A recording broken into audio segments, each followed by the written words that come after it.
सबसे फ्रंट पे लोग होते हैं वो ऑब्वियसली क्लाइंट सर्विसेज के लोग होते हैं, उसके साथ क्रिएटिव के लोग होते हैं, डिज़ाइन के लोग होते हैं। तो ये एक कलेक्टिव एफर्ट होती है। बहुत सारी चीज़ें ऐसी हैं जो कि पिछले 50 साल से एक ही तरह से चल रही है और उनको चेंज भी नहीं कर रहे लोग। इस वजह से वो कुछ खास किस्म की पैकेजिंग्स है, वो कुछ खास किस्म के डिज़ाइन है, वो सिर्फ डरते हुए उनको चेंज नहीं करते कि शायद लोगों को लगे कि यार ये कुछ फ़र्क हो गया या नकली हो गया। ये चीज़ मोस्टली होता है ये था कि जब आप मीटिंग में जाते थे क्लाइंट के पास तो आपके पास एक स्केच करने वाला बंदा होता था जो पूरा एक पोस्टर स्केच जिसने किया होता था, और वहाँ पे क्लाइंट जो उसमें चेंजेस बताता था वो उसको मिटा के उसमें से दोबारा उसको क्रिएट करता था। स्कूल में तो हमें ये बताया ही नहीं गया था कि ऐसा होता है कि इंडस्ट्री इस तरह काम करती है। हमें तो ये बताया गया था कि यार आपने सोचना है और आपने सोचते रहना है और आपने कुछ निकालना है और फिर उसके बाद आपने उसको क्रिएट करना है।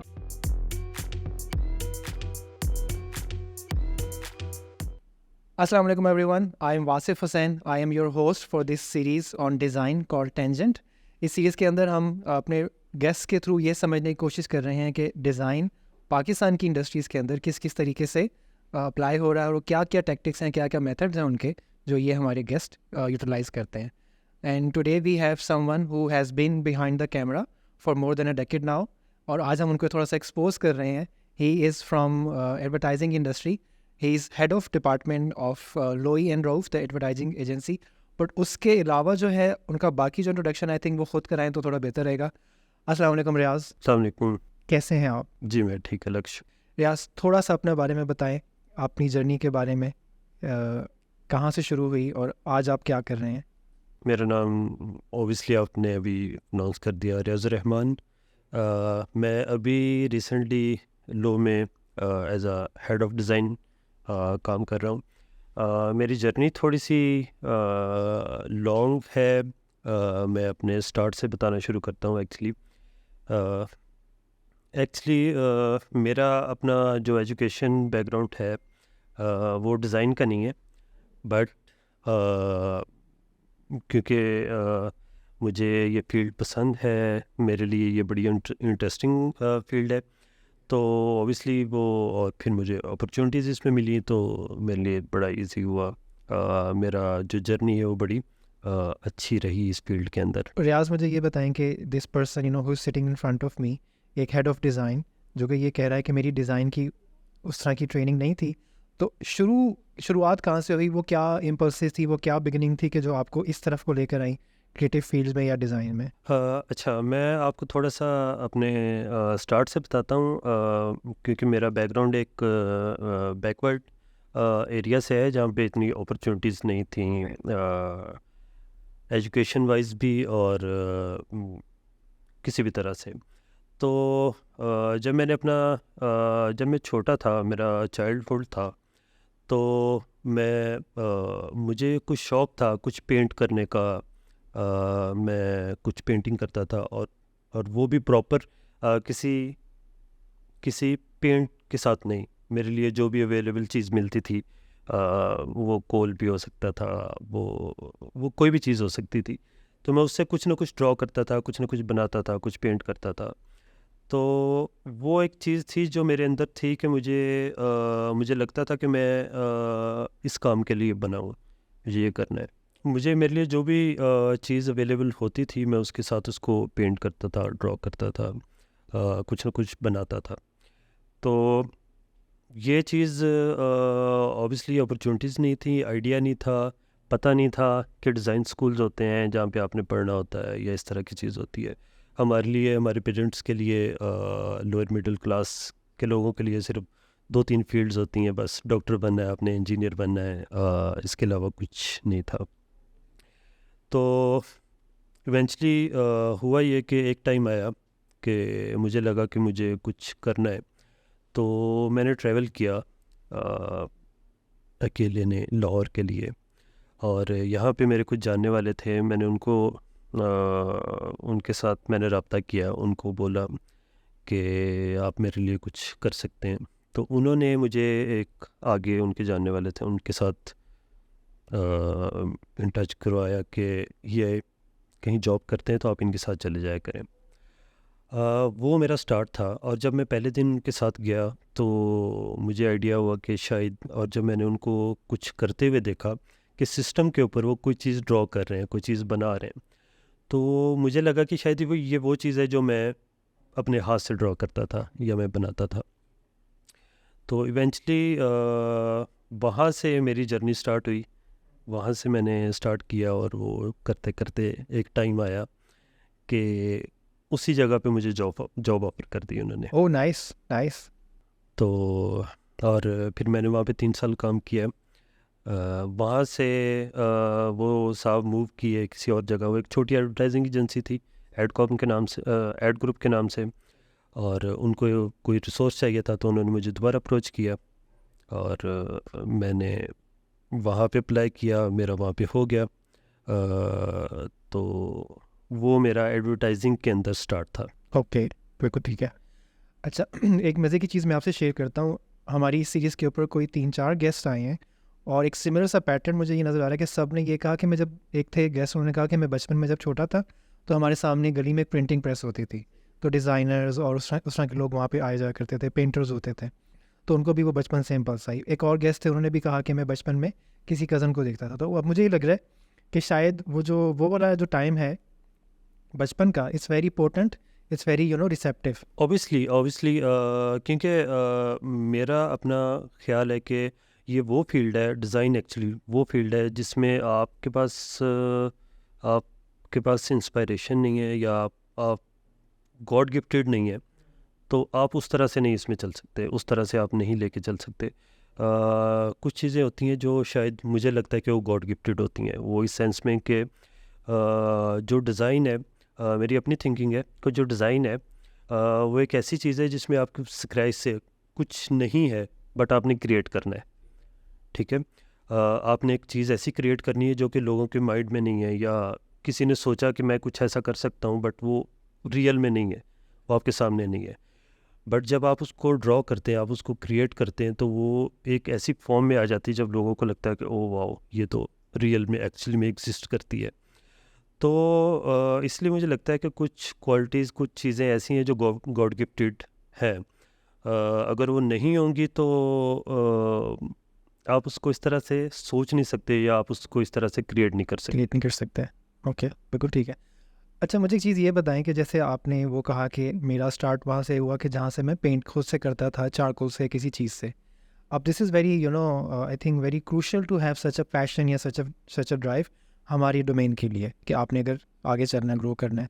बट रियाज मुझे ये बताएं कि वो कोई कौन सा स्टेप था या वो कौन सा फेज़ था जहाँ पे आपको ये रियलाइज़ हुआ कि अच्छा यार, इसमें सिर्फ शौक से ही चीज़ें नहीं हो रही है, मुझे फ़न या मुझे मज़ा नहीं आ रहा है इसके अंदर, ये तो एक प्रॉपर क्या कहते हैं, एक फील्ड है, या प्रॉपर इसके अंदर एक मैं अपना करियर पाथ चूज़ कर सकता हूँ। वो कोई आपको अपनी जर्नी में कब रियलाइजेशन हुई, अगर हुई तो? देखें एक्चुअली जब मैंने ट्रैवल किया लाहौर के लिए, उससे पहले मेरे लिए मुझे आइडिया नहीं था कि ये कोई एक फील्ड हो सकती है।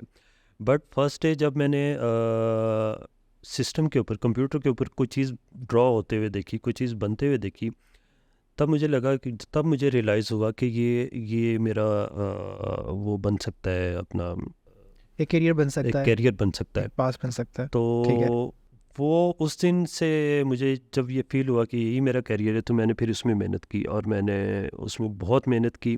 मैंने दिन रात एक किया और इवेंचुअली उसका मुझे सिला मिला। ओके बिल्कुल ठीक है।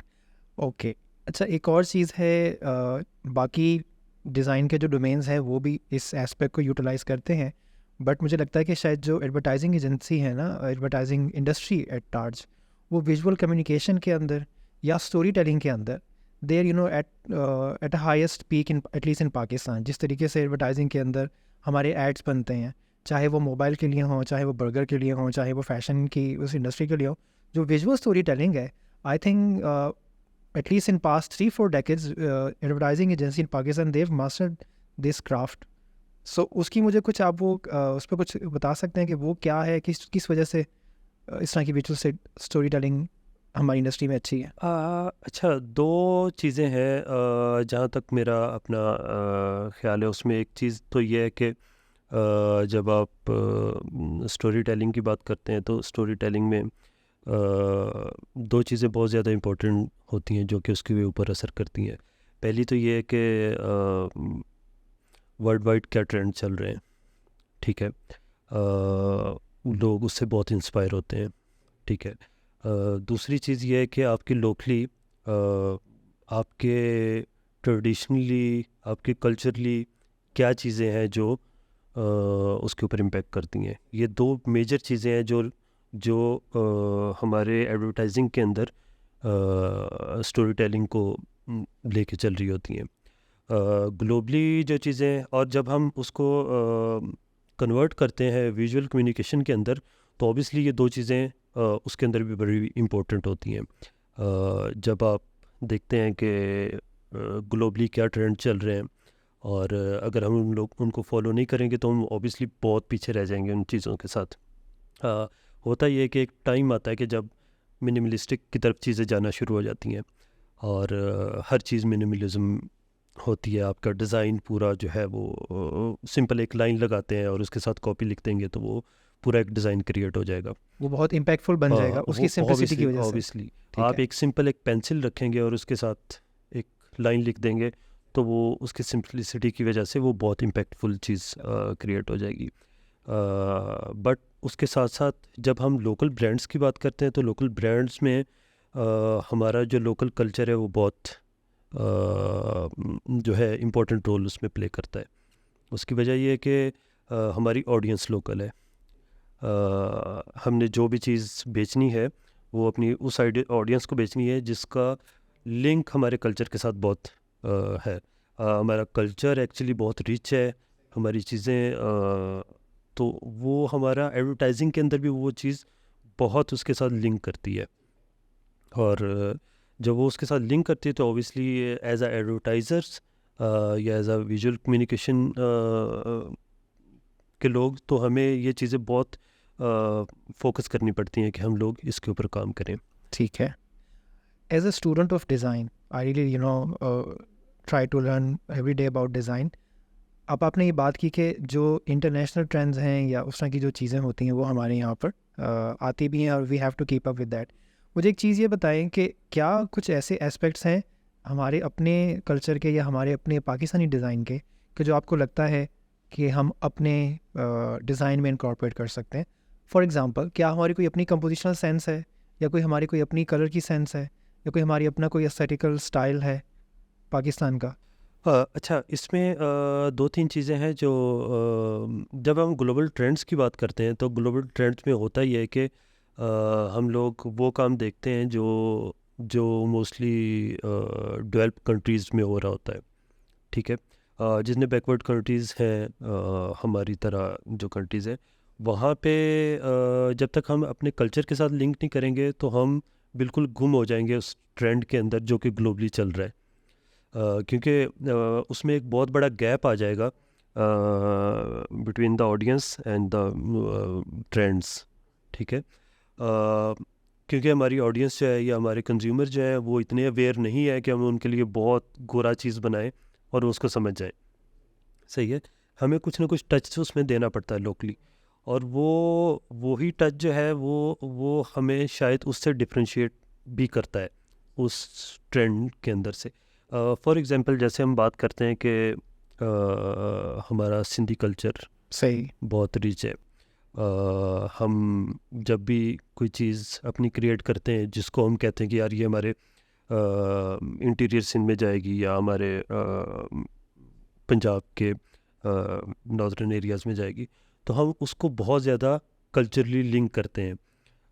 मोस्टली टी ब्रांड्स हैं जो जो जो इस तरह की काम करते हैं क्योंकि उन्होंने इंटीरियर सिंध में अपने आप को फोकस करना होता है, तो वो उनके कल्चर को उठाते हैं, उनके पार्ट्स को उठाते हैं, उनकी अजरक के एलिमेंट्स उठाएंगे, उनके रली के एलिमेंट्स उठाएंगे, कल्चर के अंदर से वो एलिमेंट्स निकालते हैं और फिर उसको क्रिएट करते हैं, उसको कन्वर्ट करते हैं डिज़ाइन के अंदर।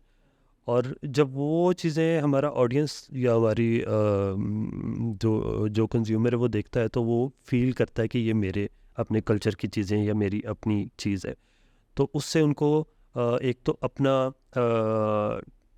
अपने ब्रांड का एहसास होता है, उनको लगता है कि ये हमारा ब्रांड है, और वो मानूस फील करते होंगे। ऑब्वियसली एक ऑब्वियसली उनसियत सी महसूस होती है कि अच्छा यार, ये जिस स्टाइल में बात बिल्कुल कम्युनिकेट हो ऐसे रही है ये मेरा ही कल्चर अच्छा, है। इसको मैं थोड़ा सा और एलेबरेट करता हूँ। हमारा नेस्ले एक है, ऑब्वियसली वो एक मल्टीनेशनल कंपनी है जो कि पाकिस्तान में काम करती है, बट उसकी ऑडियंस उसकी जो है वो लोकल पाकिस्तानी है।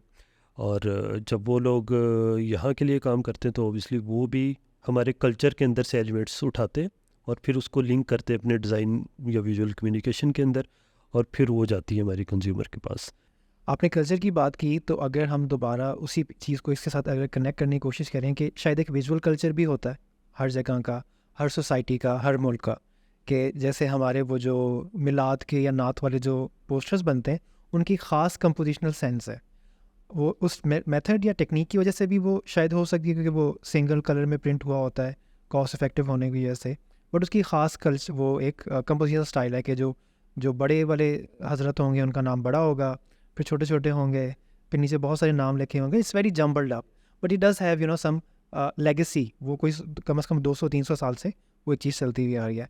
जैसे हमारे तावीज़ होते हैं, उसकी भी एक कंपोजिशनल ख़ास सेंस है। अब वो पता नहीं ज्योमेट्री की वजह से है या कोई और स्पिरिचुअल एस्पेक्ट है, but it does have that visual sort of वो चीज़। अभी मैं गुलबर्ग में कहीं पे किसी छोटे बाज़ार में फिर रहा था इसमें आने से पहले, तो वहाँ पर भी जो बैनर्स लगे हुए थे नान वाले के भी और बाकियों के भी, तो वो सेरिफ फॉन्ट में लिखे हुए थे, सॉरी सैंस सेरिफ फॉन्ट में लिखे हुए थे। तो बहुत मॉडर्न से लग रहे थे। बट नान शॉप भी था, लेकिन नीचे but naan shop was very modern. But then compositional sense was the same thing, very big font, shouting at your face. वो लाउड लिखे हुए थे जैसे हमारा पुराना स्टाइल है, वही नात और वो मिलाद वाला। तो मैं शायद यही सोच रहा था कि लाजमी नहीं कि हमें जो हमारी तरह के जो सॉर्ट ऑफ डिज़ाइनर्स होते हैं ट्रेन के, अच्छा हमने बाहर से ये चीज़ देखी है और अब ये ट्रेंड चल रहा है, तो हम वही उठा के लोकल चीज़ों में इंड्यूस करना शुरू करते हैं। शायद ये भी हो सकता है कि अगर हम लोकल एलिमेंट्स को समझें, लोकल एस्थेटिक्स को, लोकल विजुअल कल्चर को समझें, what I am trying to say, तो फिर मैसेज को कम्युनिकेट करने में आसानी भी हो सकती है। हाँ, मेरे ख्याल में ये बिल्कुल ठीक बात है। अच्छा, पाकिस्तान के अंदर अगर हम एडवर्टाइजिंग की बात करें तो दो तरह की चीज़ें, दो तरह के हमारे एडवर्टाइजिंग के पार्ट्स, जिनको मुझे लगता है कि हम दो तरह से उसको कर सकते हैं। उसमें एक तो ये है कि एक कुछ बड़ी एजेंसीज़ हैं जो कि ख़ास तरह से काम करती हैं। बिल्कुल ठीक है। उसके अंदर उनके ऑब्वियसली ग्लोबल ट्रेंड्स को वो फॉलो करती हैं, वो लोकल चीज़ों को फॉलो करती हैं। बट उसके पैरेलल एक और इंडस्ट्री भी है जो कि इस चीज़ को लेके चल रही है, जो भी आपने बात की कि इसमें वो जो 200-300 साल से एक चीज़ क्रिएट हो रही है, जो हाथ से बनाते थे पोस्टर्स, वो अभी तक उसको फॉलो कर रहे हैं और वो उसी को लेके चल रहे हैं। और क्योंकि हमारे कल्चर में कुछ चीज़ें ऐसी हैं जो कि लोगों को लगता है कि ये हम इसको बहुत ज़्यादा चेंज करेंगे तो ये शायद हमारे लिए कुछ मसला होना शुरू हो जाएगा, तो उसको लेके फॉलो करते हैं, वो उसी को लेके चलते हैं। जैसे अगर हम आज से 2-3 साल पहले की बात करें तो लोगों की ख़ास थिंकिंग थी, वो कहते थे कि अगर हम एक दूसरी ब्रांच बनाएंगे तो शायद लोगों को लगेगा कि ये एक फेक किस्म की चीज़ है, ये एक नकली है। ठीक है, अब आके थोड़ा माइंडसेट चेंज होना शुरू हुआ है, बट एक्चुअली है यही कि लोगों की थिंकिंग ये है कि जब हम उसको फैलाने की कोशिश करेंगे तो लोगों को लगेगा, जो हमारी ऑडियंस है या हमारे कंज्यूमर है, उनको लगेगा कि यार ये कुछ मसला हो रहा है इसके अंदर। बहुत सारी चीज़ें ऐसी हैं जो कि पिछले 50 साल से एक ही तरह से चल रही हैं और उनको चेंज भी नहीं कर रहे लोग, इस वजह से वो कुछ ख़ास किस्म की पैकेजिंग्स हैं, वो कुछ ख़ास किस्म के डिज़ाइंस हैं, वो सिर्फ डरते हुए उनको चेंज नहीं करते कि शायद लोगों को लगे कि यार ये कुछ उसका कुछ फ़र्क हो गया या नकली हो गया ये चीज़। तो वो जो पैरेलल इंडस्ट्री चल रही है वो उसको उस थॉट को लेके चल रही है। ये तो ये इस तरह से पाकिस्तान में दो तरह की चीज़ें चल रही हैं, बिल्कुल ठीक है। डू यू थिंक कि ये दोनों कहीं पर कभी जाकर मिक्स होंगी या मिक्स होने की ज़रूरत भी है कि नहीं? मेरा ख्याल है कि इसको बहुत ज़्यादा मिक्स होने की ज़रूरत नहीं है, क्योंकि उनका अपना एक वे ऑफ स्टाइल है जिसको वो फॉलो करते हैं। जैसे अगर मैं उसको सिंपल लैंग्वेज में बात करूं तो हमारा जो छोटा ब्रांड है उसके पास इतनी कैपेसिटी नहीं है कि वो किसी बड़ी एजेंसी को हायर करे और वो उसको लेके चले। ठीक है, तो वो उसका आसान हल ये निकालते हैं कि या तो अपना एक डिज़ाइनर हायर करेंगे और उसको वो खुद बताएंगे कि ये करना है तुमने, ठीक है। या फिर ये है कि वो जो पैरेलल एक इंडस्ट्री छोटी है वो उसको लेके चल रही होती है, तो वो ये एक चीज़ है जो कि बहुत ज़्यादा इम्पैक्ट। शायद वही कि जिस तरह आपने बात की कि उनकी ऑडियंस फ़र्क है, उनका बिज़नेस का स्टाइल फ़र्क है, तो शायद उनको अलग से चीज़ें करने की सेंस बनती है। ये जो बड़े ब्रांड्स हैं, बड़े उनकी ऑडियंस फ़र्क है, अर्बन ऑडियंस है, वो चीज़ें फ़र्क है। ठीक हो गया। ओके, सो अच्छा, मैं थोड़ा सा आपको वापस लेके जाता हूँ वहीं पर, जब आपने मुझे बताया कि आप सेकंड जगह पर आए जहाँ पे आपने एक एजेंसी ज्वाइन की, और वहाँ पे आपकी किस किस्म की ट्रेनिंग रही, किस किस्म के लोगों के साथ आपने काम किया कि जो फिर आप को उसने एम्पावर किया इस पूरी अपनी जर्नी के अंदर। जब मैं अपना सेकंड जगह पे मैंने ज्वाइन किया एड ग्रुप में, सही। तो वहाँ पे जो लोग थे वो ऑब्वियसली वो डिज़ाइन स्कूल से पढ़े हुए थे, ठीक है। वो उनके साथ मैंने काम किया, उनके साथ मैंने सीखा काफ़ी कुछ, और बहुत सारी चीज़ें थी जो मेरे लिए नई थी, जो जो मुझे लगता था कि ओ वाओ ये कुछ नया है, और उसके लिए फिर मैंने मेहनत की, मैंने उसको सीखने की कोशिश की, और अल्हम्दुलिल्लाह उसमें मैं सक्सेसफुल भी हुआ। बट जब मैंने वहाँ से मैंने तकरीबन 3 साल वहाँ पे काम किया। उसके बाद जब मैंने मूव किया, मुझे एक अपॉर्चुनिटी मिली JWT के अंदर। JWT उस टाइम पे पाकिस्तान की बहुत बड़ा नाम था। तो जब मैंने मूव किया और मुझे वहाँ पे एज अ विजुलाइज़र अपॉर्चुनिटी मिली, तो वो मेरी लाइफ का या मेरे करियर का एक टर्निंग पॉइंट था। क्योंकि जब आप एक छोटी जगह से बड़ी जगह मूव करते हैं तो आप बहुत सारी चीज़ें आपके लिए एकदम से चेंज हो जाती है। आपको लगता है कि आप ये वो था जो मैं करना चाहता था। सही है। अच्छा, वहाँ पे मैंने जिन लोगों के साथ काम किया वो लोग वो थे जो शायद जिन्होंने मेरी पैदाइश से भी पहले से बैचलर किया हुआ था, जब वो डिज़ाइन स्कूल से पास आउट हुए हुए थे, एडवर्टाइजिंग में थे वो। एडवर्टाइजिंग में थे। और उन लोगों ने वो वाला पूरा एक ट्रांजिशन पीरियड देखा हुआ था जब मैनुअल डिज़ाइन से आप ओह, सिस्टम के ऊपर आते अच्छा, हैं। ठीक है। मैनुअल डिज़ाइन से जब आप सिस्टम के ऊपर आते हैं तो उसका मतलब ये है कि उन्होंने वो वाला जो थिंकिंग प्रोसेस कि आपने खुद से सोचना है एक चीज़, ठीक है। आपको कोई सपोर्ट नहीं है, आपके पास कोई पिंटरेस्ट नहीं है, आपके पास कोई ऐसी वेबसाइट्स नहीं है या कोई ऐसा सोर्स नहीं है कि आप कोई इंस्पायरेशन ले सकें कहीं से। तो आपने जो भी करना है वो आपकी अपनी थिंकिंग है।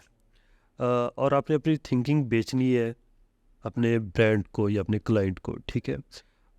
मेरे ख्याल में वो एक सबसे मुश्किल चीज़ है एडवर्टाइजिंग के अंदर, और वो उन्होंने की हुई थी। और वहाँ से वो जब सिस्टम की तरफ आए तो ऑब्वियसली उनके लिए भी थोड़ा एक मुश्किल टाइम था कि वो करते करते, बट जब मैंने उनके साथ काम किया तो मुझे लगा कि यार ये वो लोग हैं शायद इनके पास ऐसा नॉलेज है जो शायद एडवर्टाइजिंग के अंदर किसी के पास नहीं है। जो हमारे जैसे जो यंग उस टाइम पे लोग इंडस्ट्री के अंदर आ रहे थे उनके पास तो बिल्कुल भी नहीं था। वो उनके लिए तो बहुत एक शॉकिंग चीज़ थी कि यार ये वाह ये कुछ नया है। तो मैंने उन लोगों के साथ काम किया और वहाँ से मैंने बहुत कुछ सीखा, और मैंने ऐसी चीज़ें सीखी जो शायद आजकल के हमारे जो नए बच्चे जो डिज़ाइन स्कूल से आ रहे हैं उनको अगर हम बताना शुरू करें तो उनके लिए वो सरप्राइजिंग होता है कि ये क्या बात कर रहे हैं आप, ऐसा कैसे हो सकता है, ठीक है। तो मतलब आप मैनुअल चीज़ को आपने एक पूरा थिंकिंग प्रोसेस को आपने कन्वर्ट किया सिस्टम के अंदर, आपने एक पूरा कैनवस बनाया उसका और फिर उसके साथ आप लेके चले। तो वो वाली चीज़ जो थी वो मेरे लिए मेरे करियर के अंदर बहुत मेरे काम आई और अभी तक भी आ रही है वो। यानी कि आपने वो एक्चुअल क्राफ्ट उनसे देखी, सीखी।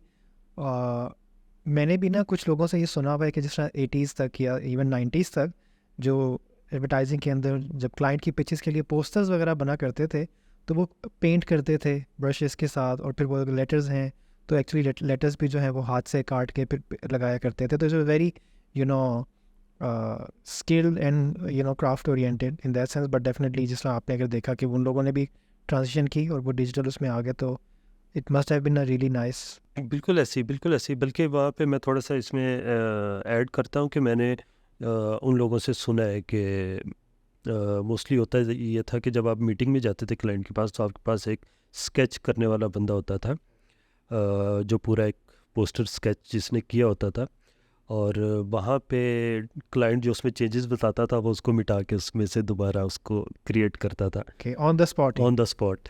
तो और फिर वो चीज़ फिर कन्वर्ट होती थी इनटू अ पोस्टर एंड जो भी उससे रेलिवेंट डिज़ाइन होता था।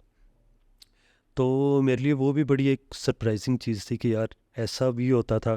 और वो चीज़ें मैंने देखी और वो उन लोगों से मैंने बहुत कुछ सीखा है। नहीं, डेफिनेटली ऐसा है।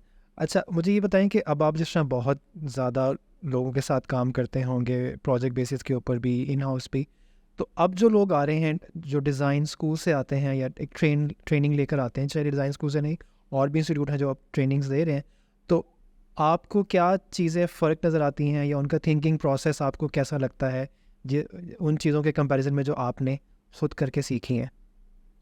हाँ, मेरे ख्याल में बहुत सारी चीज़ें हैं जो लोग अभी आ रहे हैं, वो बहुत सारी ऐसी चीज़ें लेके आ रहे हैं जो शायद बहुत अच्छी भी हैं, but in the mean while बहुत सारी ऐसी चीज़ें हैं जो शायद उनको सीखने की ज़रूरत है अभी भी। डिज़ाइन स्कूल्स की बात करें तो बहुत सारे डिज़ाइन स्कूल में अभी जो लोग पढ़ा रहे हैं, वो शायद कुछ जगहों पे थोड़ा सा उनका थिंकिंग प्रोसेस थोड़ा पुराना है। वो थिंकिंग प्रोसेस जब आप नए किसी बच्चे को बताना शुरू करते हैं तो ओबियसली उनके लिए भी थोड़ा सा वो होता है, बट वो जब इंडस्ट्री में आते हैं तो उनके लिए एकदम सरप्राइज़ होता है।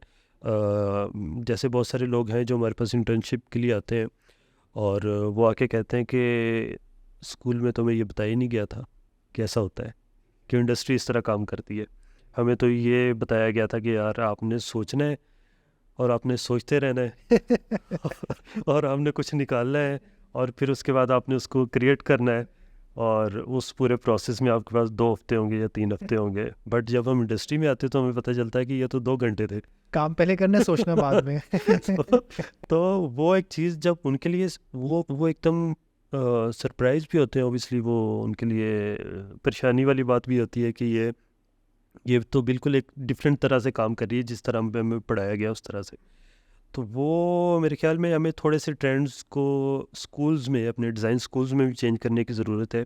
कुछ ऐसे लोगों को लाने की ज़रूरत है जो कि लेटेस्ट ट्रेंड्स को फॉलो करते हो या उनको लेके चलते हो, ताकि हमारे पास जो भी अभी लोग वहाँ से निकल के आए वो इतने कैपेबल हों कि वो आती इंडस्ट्री में अपने आप को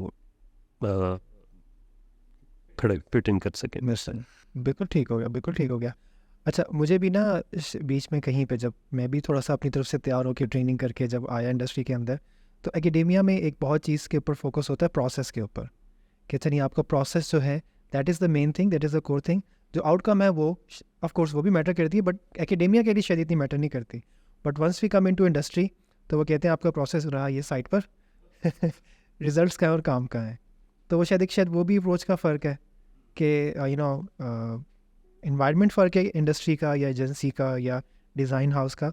सो of course some can understand कि आपका डिज़ाइन का प्रोसेस क्या है, क्रिएटिविटी का प्रोसेस क्या है, but then there more focus on results and output. जहाँ तक मेरा अपना पॉइंट ऑफ व्यू है वो एक्चुअली ये है कि जिस इंडस्ट्री में आपने काम करना है या जिस इंडस्ट्री के अंदर आपने अपना कैरियर बनाना है उसको फोकस करना चाहिए। हमारे जितने भी डिज़ाइन स्कूल्स हैं या जितने भी जहाँ से हमारे बच्चे आ रहे हैं यूनिवर्सिटी से या डिज़ाइन स्कूल से, तो उनको मेनली उस इंडस्ट्री को फोकस करना चाहिए और उसके अकॉर्डिंगली उनको अपना पूरा एक सिस्टम क्रिएट करना चाहिए। हमारे लिए ये बिल्कुल एक डिफरेंट स्टोरी है कि हमें पढ़ाया डिफरेंट कुछ और जाता है और इंडस्ट्री में आके कुछ और हो जाता है। तो बच्चे उसमें कंफ्यूज हो जाते हैं बहुत सारे और उनको लगता है कि शायद हमने कुछ गलत डिसीजन ले लिए हैं। हमारे पास बहुत सारे ऐसे इंटर्न्स आते हैं जिनको लगता है कि शायद हमने कुछ गलत डिसीजंस लिए और इस तरह से वो बजाय इसके कि आप किसी के कैरियर को कंफ्यूजन में डालें, उनको एक्चुअली एक पाथ वे देना चाहिए, उनको बताना चाहिए कि एक्चुअली इंडस्ट्री किस तरह से काम करती है। आप लोग अगर इसके अंदर अपना कैरियर बनाना चाहते हैं तो आप किस तरह से लेके चलेंगे। तो ये बड़ी एक इम्पोर्टेंट चीज़ है और इसके ऊपर मेरा नहीं ख्याल कि यहाँ पे कोई इस तरह से सोचता है पाकिस्तान के अंदर। उनको लगता है बस ठीक है ये हम पढ़ा रहे हैं इस तरह पढ़ते जाएंगे और इंडस्ट्री में इस तरह से काम करते जाएंगे, खुद ही सीख लेंगे। ये जो खुद ही सीख लेने वाला एक थिंकिंग है, ये शायद ये चीज़ को चेंज करने की ज़रूरत है। मुझे ये बताएं, क्या ऐसा हो सकता है, ये मेरी प्राइमरी परसेप्शन है, शायद मैं इसमें गलत भी हो सकता हूँ, कि जो ट्रेन डिज़ाइनर्स निकलते हैं या जो फैंसी डिज़ाइन यूनिवर्सिटी से जो लोग निकलते हैं, उनकी इंस्पिरेशन ये होती है कि हम जाएंगे हाई फाई ब्रांड्स के साथ काम करेंगे, या we would be doing sort of a global design, वही जो ग्लोबल ट्रेंड्स चल रहे हैं, हम उस तरह की चीज़ों के लिए काम करेंगे। और एक तो शायद वो तादाद में भी इतने ज़्यादा नहीं निकलते, कितने 500 या 1000 निकलते होंगे डिज़ाइनर्स हर साल के अंदर इन यूनिवर्सिटीज़ से। तो उनकी एस्पिरेशन वो वाली है, बट जब वो लोकल इंडस्ट्रीज़ के साथ काम करने की जब उनको वो पड़ती है, ज़रूरत पड़ती है, जैसे advertising is very invert Pakistan के अंदर है, तो शायद उनको वो इस तरह का एक शौक मिलता है कि अच्छा, ये तो काम करने के तरीके फ़र्क हैं, वो बातें फ़र्क हैं, या क्लाइंट का बिहेवियर स्टाइल फ़र्क है। क्या ऐसा भी हो सकता है? अच्छा, ये एक्चुअली ये एग्जैक्ट लिंक करती है उस बात से जो मैंने अभी पहले की थी। जब आप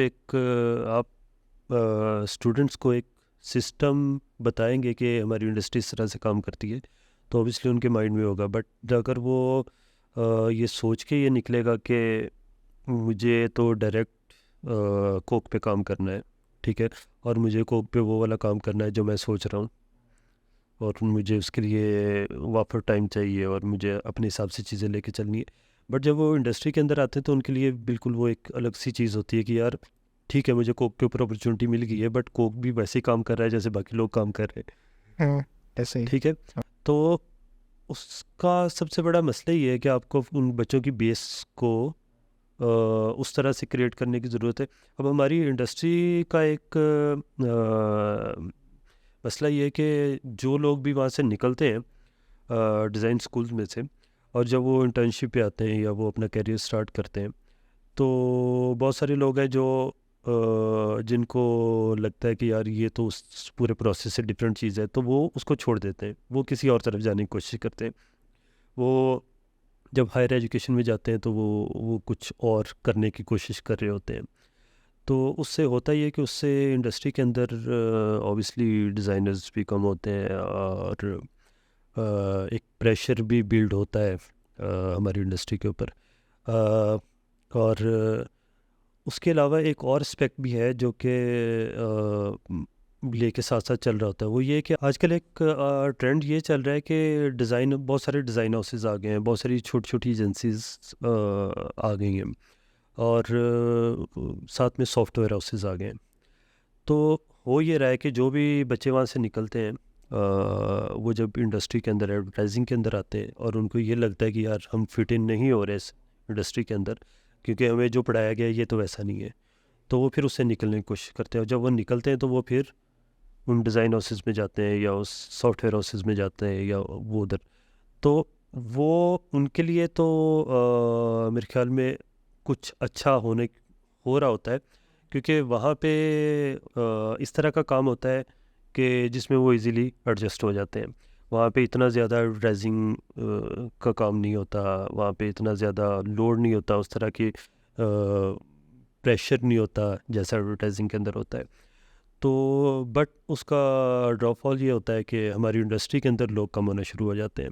तो अगर हम अपने स्कूल्स के अंदर इस तरह के ट्रेन करेंगे, हम बच्चों को इस तरह से एजुकेट करेंगे, तो वो उसमें इंडस्ट्री का भी भला होगा, और उसमें उन बच्चों का के लिए भी अच्छा होगा जो अपना कैरियर बनाना चाहते हैं इस फील्ड के मैं अंदर। बिल्कुल यही सोच रहा था जब आपने पहले जब बात की ना इंडस्ट्री की और डिज़ाइनर्स की, तो मैं यही सोच रहा था कि शायद कोई पिछले 10-15 साल के अंदर ये एक और नई इंडस्ट्री खड़ी हुई है ना, जिसके अंदर आउटसोर्सिंग की बातें हैं, UI UX है, प्रोडक्ट डिज़ाइन है। तो वो जब फिर वो डिज़ाइनर्स निकलते हैं, पर उनको यहाँ पर लोकल इंडस्ट्रीज़ के अंदर थोड़ा सा चैलेंज महसूस होता है, तो then they have this option कि वो फिर उस तरह की फर्म्स में चले जाते हैं कि जो ग्लोबल काम कर रहे हैं या आउटवर्ड्स काम कर रहे हैं। तो आई थिंक शायद वही उसमें फिर जो टैलेंट है वो सॉर्ट ऑफ उस तरफ को डाइवर्ट हो जाता है। ये एक्चुअली होता ही यही है। जब टैलेंट डाइवर्ट होता है तो वो एडवर्टाइजिंग के अंदर ऑब्वियसली इफेक्ट होता है। एजेंसीज उस चैलेंज में आ जाती हैं कि उनको लगता है कि लोग हमें पूरे करने हैं, लेकिन कहाँ से करने हैं।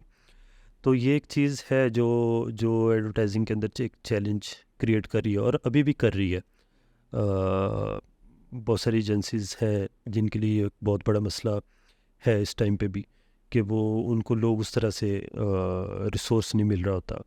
तो क्योंकि अब होता ही है कि जब आप डिज़ाइन हाउस या सॉफ्टवेयर हाउस में जाते हैं तो वहाँ पे काम आपने यूएक्स वाला करना है। उसके अंदर बहुत मिनिमल सी चीज़ें होती हैं, आपने छोटे से आइकन्स बनाने हैं, लोगोस बनाने हैं या वेबसाइट क्रिएट करनी है। तो उसके अंदर डिज़ाइनर्स के लिए तो इजी है कि वो बैठ के आराम से अपने काम कर रहे होते हैं। तो और वहाँ पे ऑब्वियसली पे ऑफ भी अच्छे उनको दिए जाते हैं। तो बट एडवर्टाइजिंग के लिए वो चीज़ ज़रा चैलेंजिंग चैलेंजिंग होती रहती है। फिर मुझे लगता है एक और एस्पेक्ट भी शायद रिलेटेड है कि एडवर्टाइजिंग एजेंसी की जो नेचर है या एडवर्टाइजिंग इंडस्ट्री की जो नेचर है, it's very high paced and जो काम है उसकी वो क्वांटिटी भी शायद कभी कभी ज़्यादा होती है ना। आपको लेट सेटिंग्स करना पड़ती हैं क्लाइंट के साथ, जो है ना एट दी 11th आवर भी आपको काम आ जाता है। तो शायद वो चीज़ भी है कि थोड़ा सा जो कुछ लोग जो है वो उसको उस तरह सस्टेन नहीं कर पाते। Which brings me to a question कि how did you survive more than 15 years कि आपने इतना सारा यहाँ पे एडवर्टाइजिंग एजेंसी में टाइम गुजारा है। अच्छा, इसमें दो तरह की चीज़ें हैं, दो दो दो पॉइंट्स हैं जो जिनको मैं डिस्कस करना चाहूँगा। एक तो ये है कि जब मेरा कैरियर स्टार्ट था तो मुझे ऑब्वियसली मुझे मज़ा आता था इसमें कि ये वो चीज़ है जो मैं करना चाहता था और वो मेरे लिए अब एक वे ओपन हुआ है और मैं उसमें कर रहा हूँ। और दूसरी चीज़ ये थी कि उस टाइम पे इतने बहुत सारे सॉफ्टवेयर हाउसेस नहीं थे या डिज़ाइन हाउसेस नहीं थे। बट अगर होते भी तो मुझे लगता है कि मैं एडवर्टाइजिंग के अंदर ही काम करता, क्योंकि ये मेरे लिए ज़्यादा चैलेंजिंग था और मेरे लिए ज़्यादा मज़ेदार था, क्योंकि मुझे बड़े कैनवस पे काम करने का मज़ा आता है। बड़ा कैनवस से मुराद कि जब आपके एक कैंपेन स्टार्ट करते हैं तो कैंपेन के अंदर बहुत सारी चीज़ें आपने क्रिएट करनी होती हैं, और जब आप उस पे काम करते हैं और जब आप एक चीज़ क्रिएट करते हैं तो वो मैं उसको अपनी लैंग्वेज में ये बोलता हूँ कि वो मेरा बच्चा है, ठीक है। और मुझे उसको अपने बच्चे की तरह अपने उसको डेवलप करना है, उसको लेके चलना है, उसको उसको मुझे बनाना है। तो वो एक चीज़ जो है वो मेरे लिए मज़ेदार चीज़ थी, मुझे जो लेके चल रही थी। और काम का चैलेंज मुझे ज़्यादा इंस्पायर करता है चीज़ें, कि मैं अगर मुझे चैलेंज आएगा तो मैं फिर उसको कैसे कंप्लीट करूँगा। मुझे ये चीज़ ज़्यादा फैसिनेटिंग मेरे लिए। बिल्कुल ऐसे ही है। और if I may add to it कि जैसे देखें एक पेंटर की जो काम है उसने अगर कोई स्टोरी टेलिंग की है, कोई बात की है, तो वो गैलरी में लगती है, ठीक है। अब गैलरी में कितने लोग आएंगे? 500, 1000, 2000, 5000 लोग आ जाएंगे अगर if it's a hit show. But advertising में या फिल्म मेकिंग में I think it's very very tempting कि आपका वही जो काम है वो बस पे भी लगेगा, वो बिलबोर्ड पे भी लगेगा, वो अखबार में भी आएगा, वो मोबाइल की ऐड पे भी आएगा। So you know your work gets to touch millions of lives, millions of people, उनके साथ इंटरेक्शन होता है।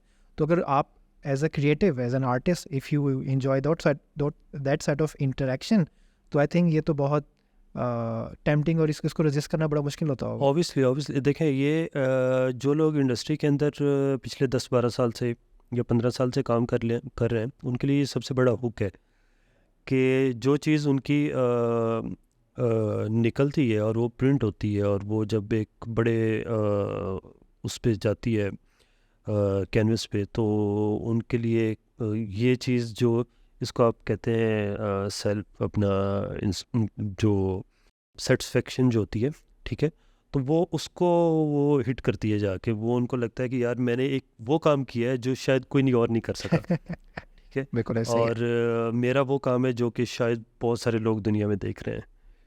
वो सिर्फ पाकिस्तान में नहीं देख रहे, वो बाहर बहुत सारे लोग देख रहे हैं। तो ये एक चीज़ है जो इंस्पायर करती है, जो जो मुझे भी बहुत इंस्पायर करती है मेरे लिए। और इस इंडस्ट्री में रहने का जो मेरे लिए एक कह लें कि वजह है, वो एक ये भी है। रियाज, आपको आपका पहला बिलबोर्ड याद है?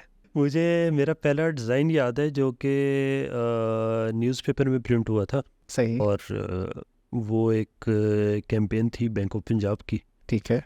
तो वो जब मैंने पहली दफ़ा प्रिंट हुई चीज़ देखी तो ऑब्वियसली मेरे लिए एकदम शॉकिंग थी कि ओ वाह, ये मैंने बनाया है, ये मैंने क्रिएट किया है। तो उस चीज़ ने भी मुझे बहुत एकदम से वो किया, इंस्पायर किया इस इंडस्ट्री में रहने के कि लिए। पहली दफ़ा आपने अपना वो देखा ना काम के कि आई मेड इट, मैंने ये वो अचीव कर लिया, बिल्कुल ठीक हो गया। अच्छा, on behalf of all the design community I request you to ये कुछ सीक्रेट हमें दे दें कि क्लाइंट्स के साथ कैसे डील करते हैं आप लोग। एजेंसी वाले आप लोग 12-12 20-20 क्लाइंट के साथ डील करते हैं और हम डिज़ाइनर्स के साथ हमें तो ये बहुत चैलेंज आता है। तो on behalf of the all community I ask you. जब आप क्लाइंट के साथ डील करते हैं तो उसमें दो तीन चीज़ें हैं, जिसमें सबसे बड़ा जो सबसे फ्रंट पे लोग होते हैं वो ऑब्वियसली क्लाइंट सर्विसेज के लोग होते हैं। उसके साथ क्रिएटिव के लोग होते हैं, फिर डिज़ाइन के लोग होते हैं। तो ये एक कलेक्टिव एफर्ट होती है। जब आप किसी भी क्लाइंट के साथ कोई भी चीज़ प्रेजेंट कर रहे होते हैं तो वो कोई चीज़ पुश कर रहे होते हैं तो वो एक कलेक्टिव एफर्ट होती है।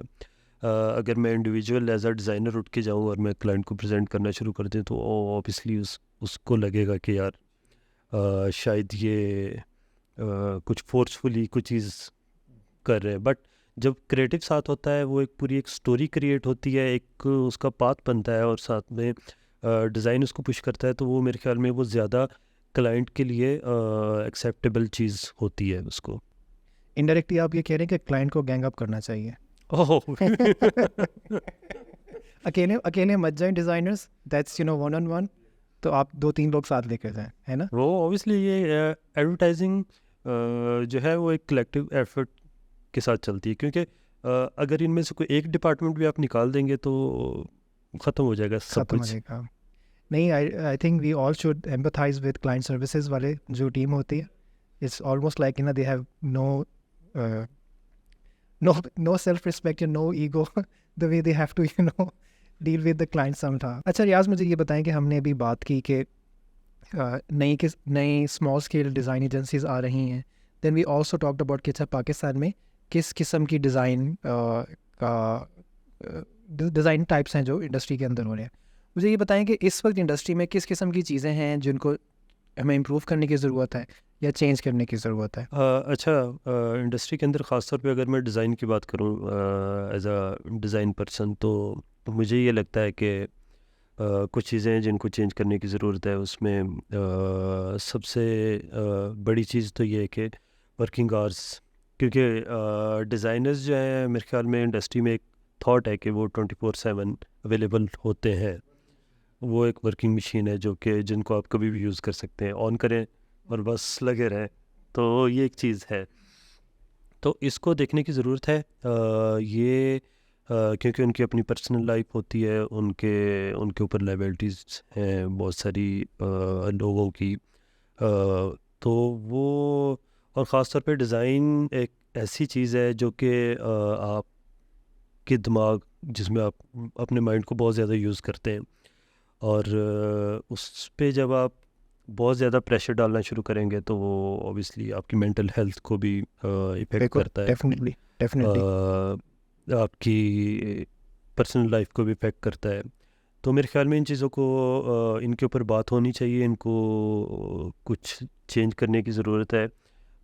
उसको उसमें बहुत दफ़ा ये होता है कि एक बंदा जिसने कोई 15 घंटे या 16 घंटे काम किया है और उसके बाद एकदम से उसके लिए एक नया टास्क ओपन हो जाए, तो वो बहुत मुश्किल होता है कि आप पूरा दिन अपने एक चीज़ क्रिएट करते हैं, एक चीज़ सोचते हैं, उससे बनाते हैं, और उसके बाद फिर आप एक दोबारा से एक चीज़ को करना शुरू करें। आप दिन रात एक ही काम किए जा रहे हैं, उसके अंदर आपके लिए कोई रेस्ट नहीं है, या आप वीकेंड पे भी काम कर रहे हैं तो आपको कोई रेस्ट नहीं है। आपकी लाइफ है, आपके बच्चे हैं, तो वो इफ़ेक्ट हो रहे हैं, उनके लिए आपके पास कोई टाइम नहीं है।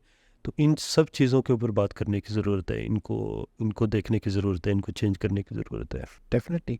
और कुछ रिसर्च स्टडीज़ ये भी कहती है ना कि अगर आपका एक दिन है 8 घंटे का वर्किंग, आपका जो आवर्स हैं, तो उसमें जो आपकी पीक परफॉर्मेंस है वो 2 से 3 घंटे में होती है।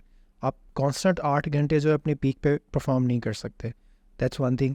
द अदर थिंग इज़ कि जो क्रिएटिव काम है या जो सोचने का काम है या एडवर्टाइजिंग है इट्स वेरी कॉग्निटिव. आप चले हाथ से फिजिकली तो कुछ नहीं कर रहे एक लेबर की तरह या इंजीनियर की तरह, बट आप जो सोच रहे हैं वो भी कॉग्निटिव आपकी एनर्जी लेता है, मेंटल एनर्जी लेता है. तो I am just really impress के जो एडवर्टाइजिंग एजेंसी के अंदर लोग 12 घंटे 16 घंटे इन कॉन्स्टेंटली काम करें. That's very super human but still not very healthy. It should be उसमें कोई होनी चाहिए, कोई रूल्स या कोई रेगुलेशन उस किस्म की होनी चाहिए. एक्चुअली आप बिल्कुल ठीक कह रहे हैं. एक्चुअली होता ही है कि जब आपका माइंड बहुत ज़्यादा यूज़ होता है तो वो आपकी बॉडी को बहुत ज़्यादा थकाता है. जब आप 12 घंटे कंटिन्यूसली काम करते हैं तो उसके बाद आप मेंटली इतने टाइर्ड होते हैं कि आपकी बॉडी जवाब देना शुरू कर देती है. वो रेजिस्ट करना शुरू कर देती है कि आप कि इससे आगे अब रेस्ट चाहिए उसे. जब आप यंग होते हैं तो मेरे ख्याल में थोड़ी एनर्जी होती है आपके अंदर कि आप उसको लेके चलें. बट थोड़ा सा आप 30 को टच करते हैं या 30 के बाद तो ऑब्वियसली आपको थोड़ा सा आपकी बॉडी को रिलैक्सेशन चाहिए, थोड़ा सा उसको रेस्ट चाहिए. तो ये एक चीज़ है, इसको चेंज होने की ज़रूरत है. एक 8 घंटे अगर है, दुनिया में बहुत सारे कंट्रीज़ हैं जिन्होंने अब 3 डेज़ ऑफ करना शुरू कर दिया है. वो इसी वजह से है कि और उन कंट्रीज़ में भी एफिशिएंसी उतनी ही है काम की जितनी हमारे 5 डेज़ वर्किंग आवर्स में है. तो वो चीज़ को देखने की ज़रूरत है पाकिस्तान में. ये एक बहुत बड़ा चैलेंज है हमारे लिए. और अगर काम करना भी है एक सर्टन उसके बाद अगर तो बहुत ही ज़रूरी है. बाज़ चीज़ें हो भी सकती हैं क्लाइंट साइड भी आई थिंक शायद समझना ज़रूरी है. But then maybe that should be वही उसका एक्सटेंडेड होना चाहिए कि अगर 8 घंटे के बाद अगर आप काम कर रहे हैं 3 घंटे 4 घंटे तो you should be getting a separate पे. जिस तरह आपने ये कहा कि इस तरह की चीज़ें होनी चाहिए, राइट्स होने चाहिए और there should be some lines जो हम ड्रॉ करें इसके ऊपर. मुझे ये लगता है कि देखें एडवर्टाइजिंग जो है सबसे पुराना एम्प्लॉयर है डिज़ाइन का in Pakistan. We can trace it back to 70s 60s के बाद से जो हमारे वो हम बहुत एड्स देखते हैं वो डिज़ाइन के थ्रू ही शुरू हुए थे. तो मैं ये सोचता हूँ कभी कभी कि कम से कम कोई 2 जनरेशन तो गुजर चुकी हैं 70 से आप देखें इस इंडस्ट्री के अंदर डिज़ाइनर्स की. तो क्यों नहीं वो राइट्स की बात हो रही या वो क्यों नहीं कुछ इस किस्म के हमने लॉज बनाए या उनको फैसिलिटेट करने के लिए कि अब हम 3rd जनरेशन में एडवर्टाइजिंग एजेंसीज में काम कर रहे हैं. Within 21st century we looking at global trends in terms of again वही जो आपने शुरू में बात की कि एस्थेटिक्स एंड बाकी चीज़ें क्या चल रही हैं.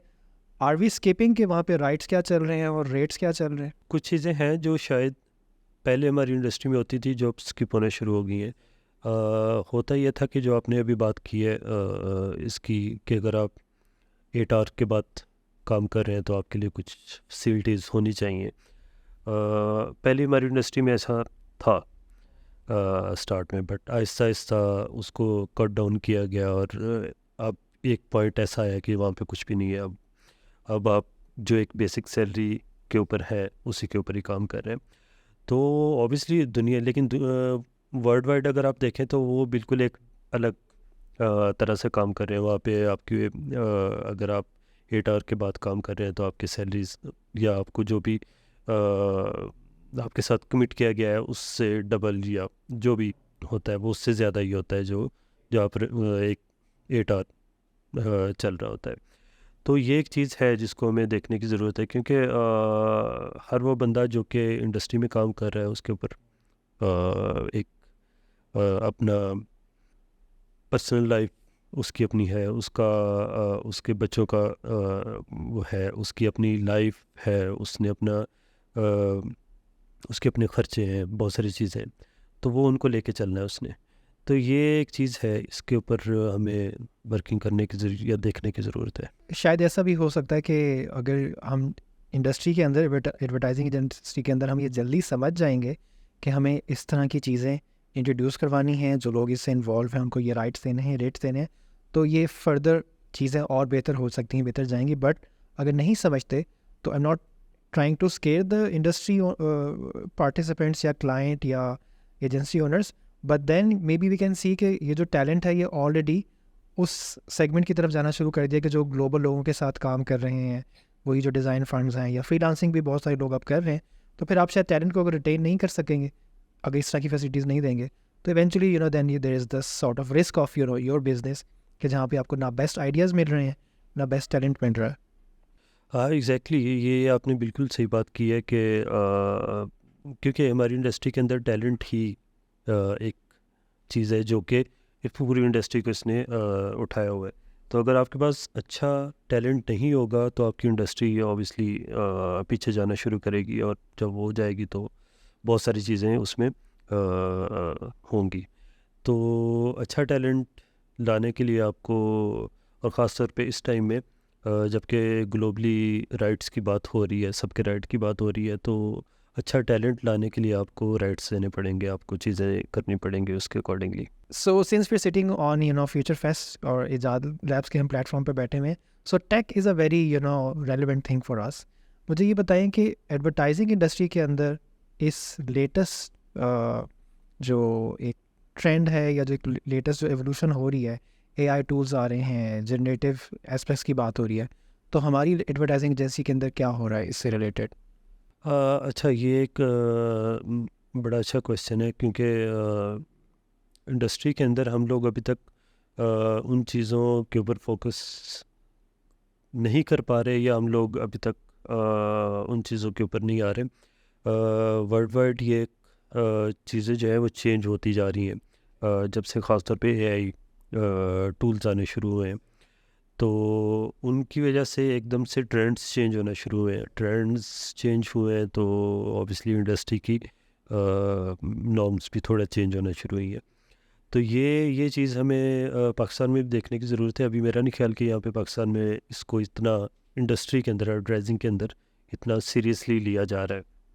बट ये अगले 2-4 साल के अंदर ये एक ऐसी चीज़ बन जाएगी जो कि बहुत ज़रूरी होगी पाकिस्तान के अंदर।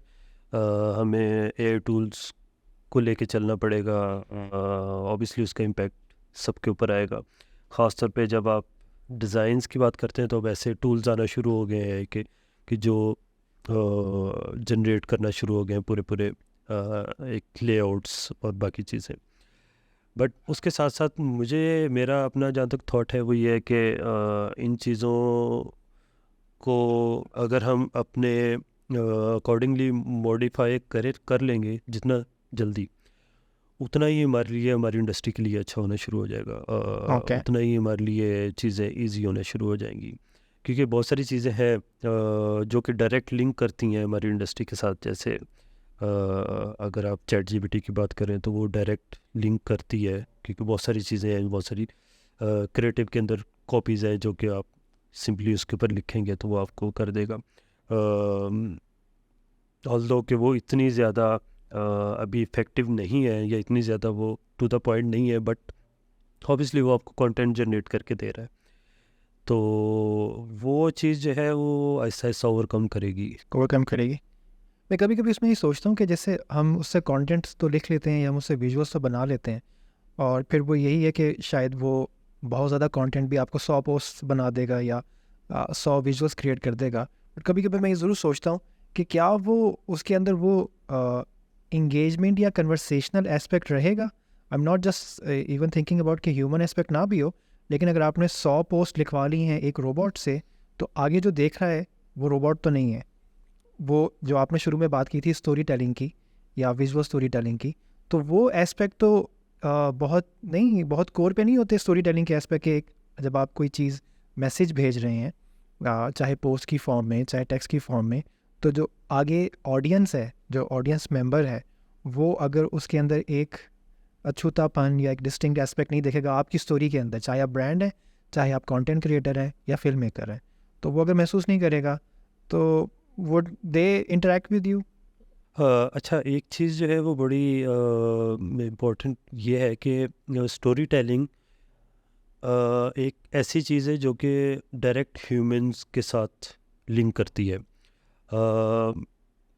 ह्यूमन माइंड इस तरह से है, क्रिएट हुआ है कि वो जब स्टोरी क्रिएट करता है या वो बनाता है, तो वो चीज़ मेरा नहीं ख्याल कि कहीं एग्जिस्ट करती होगी जिसको वो स्टोरी फॉर्म में लेके आता है।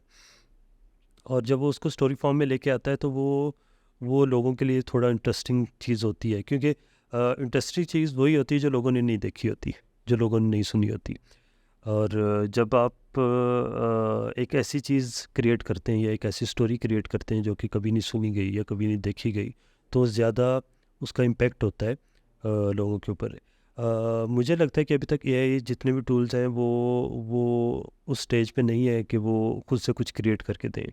वो डाटा को एनालिसिस करते हैं, एनालाइज करते हैं और उसके अंदर से चीज़ें निकालते हैं और उसको वो क्रिएट करके देते हैं। तो वो ह्यूमन माइंड के साथ तो मैच नहीं कर पाएगा। बट इंडस्ट्री के अंदर एक चीज़ है जो कि उससे इफ़ेक्ट होगी, वो ये है कि स्पीड। कि अगर इंडस्ट्री में आपके क्लाइंट को चाहिए कि मुझे 2 घंटे में 10 पोस्टर्स चाहिए, ठीक है, तो वो जब एक डिज़ाइनर बैठ के उस पर काम करना शुरू करेगा तो वो 2 घंटे में 1 पोस्टर बनाएगा या 2 पोस्टर बना देगा या 3 बना देगा मैक्सिमम। बट वही एआई टूल जो है वो आपको 10 पोस्टर बना देंगे, बट उनके अंदर वो वाला एस्थेटिक्स या वो वाली लिंक या हुक उस तरह से नहीं होगी, या उसको वो लैग करेगा, बट वो क्रिएट करके दे देगा। वो स्पीड से बना देगा, वो 10 नहीं वो 100 बना देगा या 200 बना देगा, लेकिन वही जो उसके अंदर वही जो एक डिस्टिंक्ट एस्पेक्ट लेके आना है कि जो इवेंचुअली आपके क्लाइंट जिसके साथ या ऑडियंस जिसके साथ एंगेज करो याद रखे कि अच्छा हाँ ये वाला शू ब्रांड है, या अच्छा नहीं ये बर्गर वाला ब्रांड है, तो उसमें तो फिर दिमाग लगेगा। वो चाहे जो भी डिज़ाइनर हो, जो भी ऑपरेटर हो, they would have to do those iterations with AI or whatever tool they're using. But again, it would come down to that distinct and storytelling, wouldn't it? Obviously ये ह्यूमन माइंड को तो आप replace नहीं कर सकते story telling के अंदर, ख़ास तौर पे। आपने जब भी कुछ नया क्रिएट करना है, आपको ह्यूमन माइंड चाहिए होगा उसके लिए। और अगर हम विजुअल कम्युनिकेशन की बात करें तो उसमें भी सेम चीज़ है कि अगर आपको ब्रांड के साथ हुक करना है, लिंक करनी है चीज़ें, आपको कुछ ऐसी चीज़ क्रिएट करनी है जो कि आपकी ऑडियंस के साथ लिंक कर रही होगी, तो वो सारी चीज़ें जो है वो उसके लिए आपको डिज़ाइनर चाहिए होगा, उसके लिए आपको क्रिएटिव चाहिए होगा, उसके लिए आपको लोग चाहिए होंगे। बिल्कुल ठीक है। ओके, सो एक और सीक्रेट मैं आपसे पूछना चाह रहा था कि हम सब डिज़ाइनर्स को एक और मसला आता है कि क्लाइंट से जब ये चीज़ बात होती है ना, तो ये बताएं कि लोगो कितना बड़ा होना चाहिए। ये एक चीज़ है जो आपका 17 साल का एक्सपीरियंस है एडवर्टाइजिंग एजेंसी में, so you are an expert. ये आपने दुखती रग पे हाथ रखे डिज़ाइनर्स की। एक्चुअली होता ही है कि हम डिज़ाइनर्स जितने भी होते हैं उनको एक उनकी हैबिट है या उनकी आदत है कि वो लोगों को कहीं ऊपर रखते हैं और वो कर देंगे। बट इवेंचुअली क्लाइंट को अपने आप को बेचना है, तो जब क्लाइंट के पास वो चीज़ जाती है तो क्लाइंट कहता है कि यार मैं किधर हूँ। Obviously logo is a client. Logo is the client, हाँ, ठीक है, सही है। तो वो चीज़ जब उसको नज़र नहीं आती तो वो शोर में चाहता है, और हमारे लिए वो एक बड़ी डिज़ाइनर्स के लिए एक ऐसी चीज़ होती है कि जो वो करना नहीं चाहते। आई समटाइम्स वंडर कि डॉक्टर को जाके लोग कह सकते हैं कि मुझे ये वाली दवाई चाहिए। डॉक्टर क्या कहेगा आगे से? ये आपने एग्जांपल अच्छी दी है, बट मसला ये है कि यहाँ पे डॉक्टर ही सब कुछ है। क्लाइंट ही डॉक्टर है। सॉरी, हाँ, क्लाइंट ही डॉक्टर ऑब्वियसली तो वो क्लाइंट डॉक्टर है, तो वो जो भी सजेस्ट करेगा वो हम डिज़ाइनर्स को लेना पड़ेगा। बिल्कुल सही। मेरे ख्याल से रियाज पता है क्या होना चाहिए, एक अलग किस्म का प्रोसेस भी होना चाहिए। जैसे होता है ना कि आइडिएट, फिर प्रपोजल्स, फिर रिविजन्स, फिर मेरे ख्याल से एक ये फेज़ भी होना चाहिए कि रीसाइजिंग, लोगो छोटा बड़ा होता रहे वाकई। अच्छा, मैं आपको एक इंटरेस्टिंग चीज़ बताता हूँ कि ये हमारे लिए एक चीज़ ऐसी है कि हमारे पूरे प्रोसेस के अंदर अब ये एक मेन चीज़ बन गई है कि आप पूरी चीज़ क्रिएट कर लेते हैं और उसके बाद एक पूरी एक्सरसाइज होती है कि यार लोगों को इतना करना है, बड़ा करना है, इसको और बड़ा करना है, इसको इस पॉइंट पे लगाना है, इसको इस पॉइंट पे लगाना है। ऑरिजिनली रेड कर दें, इसको यहाँ कर दें। हाँ, वो उससे ज़्यादा टाइम टेकिंग काम है जो कि हम लोग रिविजन्स में करते हैं। तो वो एक चीज़ है। और मेरे ख्याल है मैंने कहीं से सुना है कि कुछ डिज़ाइनर्स ऐसे थे, कुछ अमेरिकन डिज़ाइनर्स थे जिन्होंने जब डिज़ाइन छोड़ा और उन्होंने सिंगिंग स्टार्ट की, तो उनका पहला गाना ही ये था, make the logo bigger. Make the logo bigger, they eventually give in to it ना। दे एक्सेप्टेड द रियलिटी उनका कि नहीं, क्लाइंट इज़ ऑलवेज राइट। ठीक है, thank you so much Riaz, thank you so much. मुझे बहुत मज़ा आया आपसे आज बात करके, भी इंडस्ट्री की इनसाइट्स भी पता चली, हमने कुछ कॉमन जो हमारे पेन्स हैं वो भी हमने शेयर किए, पेन पॉइंट्स भी शेयर किए। But thank you so much for coming in today, thank you so much. Thank you so much.